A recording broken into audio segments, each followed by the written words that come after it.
E aí, Vivete, beleza? Professor Jefferson, para falar do helenismo. Vamos lá, pega na mão do pai e vem.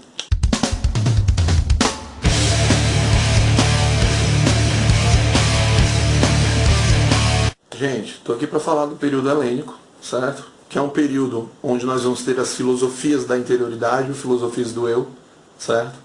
Tá? E essa reeducação do grego em buscar um outro caminho, um outro centro, né, de discussões, pois aquele centro antigo da sua identidade, fruto da sua razão, será fechado. O helenismo, literalmente falando, a origem dessa palavra vem de quê? Vem de falar como os gregos, de ser como os gregos, certo? Traduz justamente esse objetivo de Alexandre o Grande, de levar a cultura grega a outros povos, aos povos dominados. O helenismo, falar como os gregos, nós temos o período desse helenismo que é 323 a 146 a.C., certo? Nós temos aqui o processo de dominação, fim da Ágora, símbolo do logos, dessa razão, dessa autonomia, dessa identidade grega, certo? Nós temos aqui preocupações pessoais, pronto. Será muito marcante isso na filosofia agora helênica, certo? Aprender a viver, sim. E aqui, ó, difusão da cultura grega. Bem, pronto. Esses pontos falam, assim, de forma objetiva sobre o helenismo, tá? De uma forma mais pontual ainda, o helenismo, gente, vai ser esse período de transição entre a cultura clássica e a cultura romana. Então, esse período helênico ele vai começar depois da morte de Alexandre o Grande, tá? Em 323 a.C. e a anexação da península e de ilhas gregas, da península grega e de suas ilhas, por Roma em 146 a.C. A primeira aqui, o epicurismo, nós temos o prazer. O epicurismo é baseado, cara, no prazer, pivete, entendeu, né? De boa, me empolguei. Sim, é baseado no prazer. O prazer é o princípio e o fim de todas as coisas, segundo o epicurismo, como nós temos aqui, tá bom? Segundo o Epicuro, segundo essa linha, nós temos que ter cuidado com esse desenrolar aqui, com esse caminho, tá? Nós temos o prazer duradouro, ou os prazeres duradouros, né? E o prazer imediato. Bem, vamos lá. O que é o prazer duradouro? O prazer duradouro é aquele prazer da contemplação, cara, do espírito, do cultivar do espírito, entendeu? É aquele prazer que engrandece o espírito, que faz com que o espírito ele transcenda. Aqui, na questão do prazer imediato, o que é o prazer imediato? Cara, a carne, tá? E é passageiro, pivete, certo? Tu aproveita, tu admira, tu gosta, tu quer demais, e depois tu se perde nisso. É por isso que o epicurismo, o aproveitar desse prazer, é um prazer que você tem que aproveitar de forma moderada. Você tem que degustar a coisa devagarinho, você tem que ir ali absorvendo, saca? Quase como uma concentração, quase como um yoga, saca? Você tem que ir aproveitando aos poucos aquela sensação. Se você não for epicurista, mas você quiser viver a vida extremamente por prazer, putz, tu vai, em vez de comer um prato de comida, tu come 10, tu passa mal. Tu já pensou, cara, essa molecada toda aí que acha que a droga é um prazer, né? Porque se liberta, porque dá uma sensação de liberdade, tudo, a molecada vai lá e cai de cabeça, pá, quando vai dar fé, já está no cemitério, né? Então, perceba que o prazer segundo Epicuro, segundo o epicurismo, é você sentir esse prazer de forma contemplativa, de forma pausada, de forma a apreciação de algo delicado. O prazer imediato vai ser justamente esse prazer da carne, cara, esse prazer finito, esse prazer que a gente tem aqui e desaparece. Para o epicurismo, um conceito muito pesado do epicurismo é a ataraxia, tá? Que é esse estado pleno do prazer, né?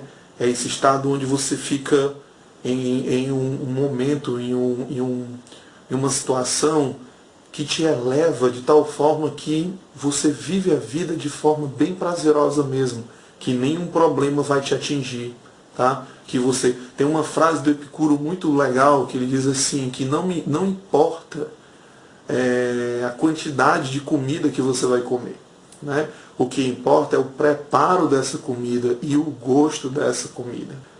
não importa a quantidade das coisas, me importa a qualidade de como eu vou vivenciar essas experiências, tá? Então isso é Epicuro. Então assim, Epicuro ele vai trabalhar que a gente tem que ter o prazer, usar esse prazer de forma moderada, tá? Nós temos que trabalhar o prazer de forma moderada, de forma a administrar bem esse prazer. O estoicismo é diferente do epicurismo. De uma forma como eu disse logo em outros vídeos, não lembro se foi nesse vídeo aqui, mas essa historinha aqui entre estoico aliás, entre os estoicos e os epicureus, né, os epicuristas, né, enfim, essa história é muito interessante porque ela nos leva a um problema da filosofia de muito tempo. Ou seja, que problema é esse? Bem, nos pré-socráticos nós vamos ter Parmênides e Heráclito, nos pré-socráticos. Na filosofia clássica, né, nós vamos ter Platão e Aristóteles, tá? Nesse movimento, não movimento, ideal, enfim. E aqui nós vamos ter, cara, prazer, né? E nós vamos ter austeridade ou racionalidade sobre as sensações, tá? Então, assim, o estoicismo de 336 a 263 a.C.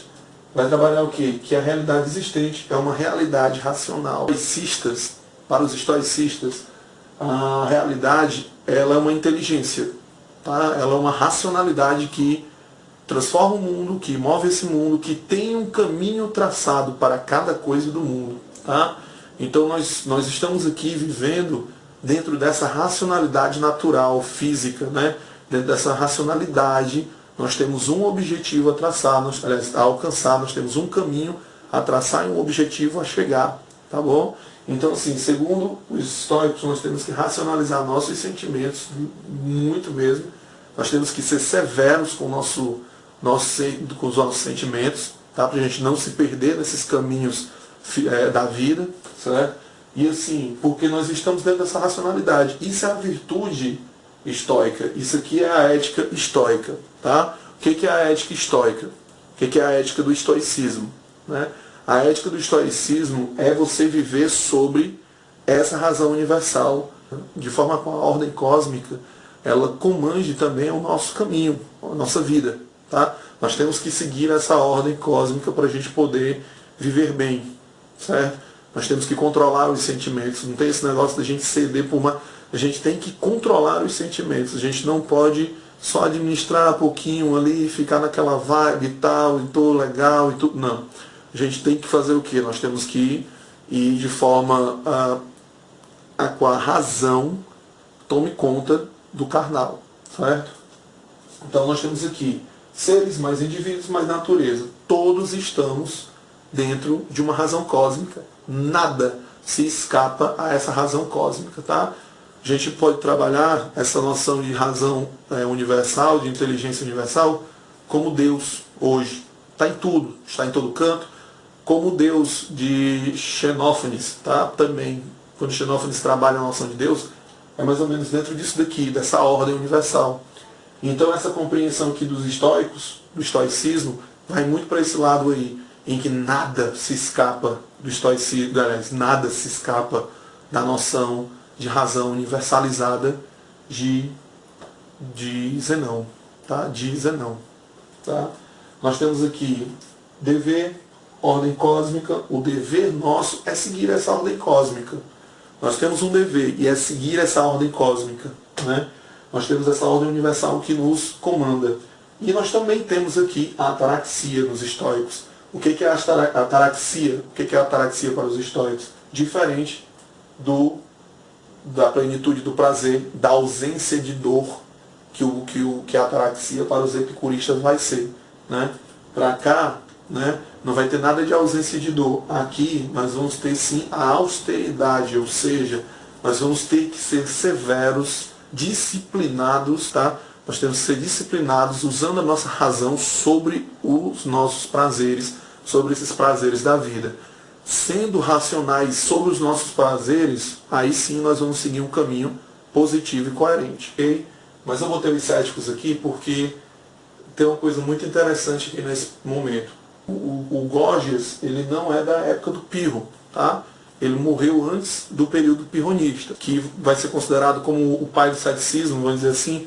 ele traz uma máxima que é a impossibilidade de chegar à verdade. Uma máxima, qual é a máxima de Gorgias? O conhecimento, ele não existe.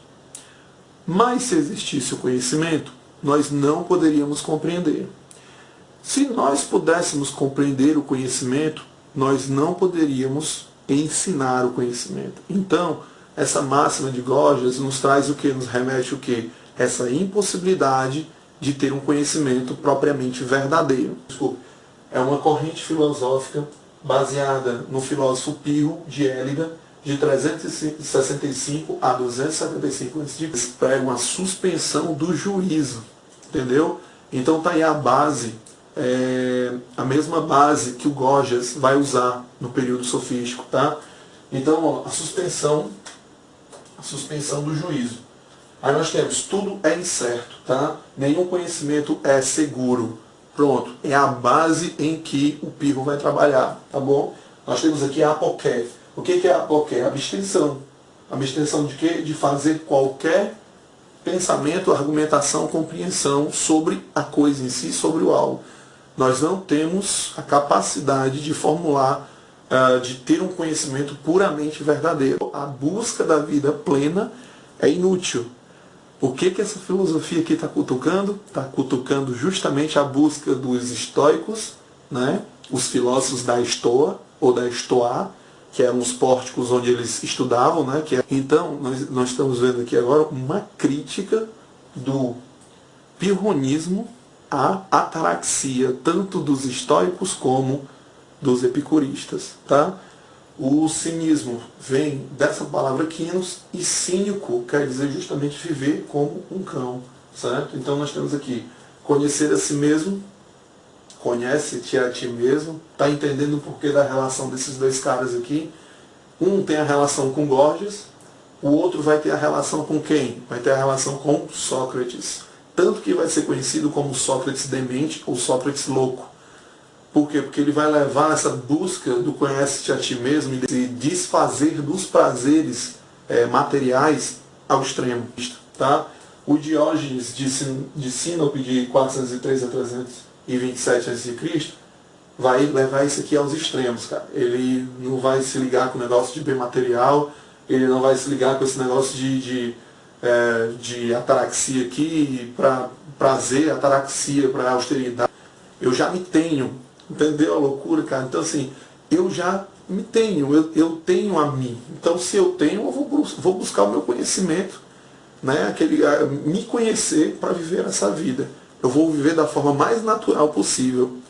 É por isso que em alguns livros, tá? Quando você vai pesquisar sobre esses caras, em alguns livros tu vai encontrar que eles viviam como um cão, como esse livro aqui, tá bom? Você vai ver que algumas dessas figuras comiam carne, crua, tipo, andavam nus, tá? No caso do Diógenes, desse Sócrates demente, o cara vivia nu dentro de um barril. Esse barril tanto era a roupa como era a casa dele, certo? Então nós vamos ter isso, tá? Perguntavam a Diógenes, cara, qual é a sua cidadania? Ele, cara, eu sou cosmopolita, velho. Eu sou cidadão do mundo, pivete. Eu não preciso dessas convenções sociais. Tá? Então, de espaço. O mundo é meu, cara. Eu vou procurar esse mundo, eu vou procurar conhecer esse mundo e me conhecer. E vou vivendo como um nômade, vou vivendo andando, procurando, aprendendo, vou viver assim. Vou viver como ele fez, vamos ver, pegar uma lanterna de dia e sair procurando com a lanterna aqui, né? Alguma coisa. E aí o cidadão passa por ele e pergunta, pô, o que tu tá procurando, Jorge? De dia com essa lanterna aí, pô, tô procurando alguém honesto, cara, tô procurando alguém decente nessa cidade. Olha a crítica que o cara fazia, né? E pergunta o que esse imperador, né? Ele como imperador, o que ele poderia dar para Diógenes, né? Diógenes vai e diz, cara, sai do meu sol, velho, sai daí, sai daí. Né? Eu quero viver aqui, nessa minha tranquilidade aqui, e aproveitando esse dia lindo.